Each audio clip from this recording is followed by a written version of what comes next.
Well, speaking of dogs, though, the coronavirus pandemic has affected air travel for people and for animals, and that's causing some problems for service dogs. In tonight's Flying Tales, we're going to take a look at how the Bay Area's Guide Dogs for the Blind organization is using private pilots to transport their much-needed animals.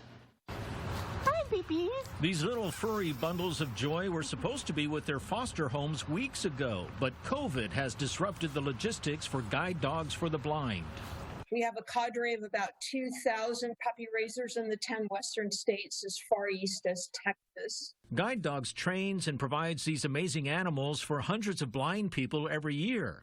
But getting the almost 900 dogs a year to and from their Bay Area campus to their puppy raisers, their training classes, and new owners has been very difficult during COVID.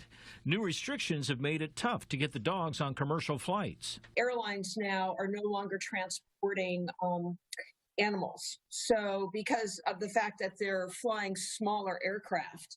So we have had this dilemma. The pups are driven when possible, but this 800-plus miles journey from the Bay Area to New Mexico just puts too much strain on the drivers and the dogs. Luckily, an anonymous private pilot volunteered to shorten a days-long trip to a couple of hours. If these pilots aren't stepping up, it basically significantly impacts our ability to serve our clients, because if we don't have dogs. The 5 pups were loaded on the small private jet in Oakland for the flight to Las Cruces. Waiting patiently in New Mexico were the puppies' new foster parents, who will care for them until they're old enough for guide dog training. The pups arrived after a brief nap in flight. They were absolutely wonderful, according to the pilot and the co-pilots. These puppies slept the whole flight. The volunteer flight has opened up a whole new world of possibilities for Guide Dogs for the Blind.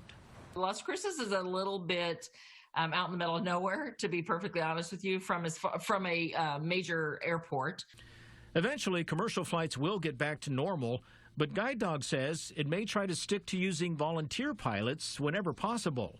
Particularly with getting to some of these farther reaches, having a more personalized delivery of our dogs rather than our dogs flying in cargo really is better for our dogs.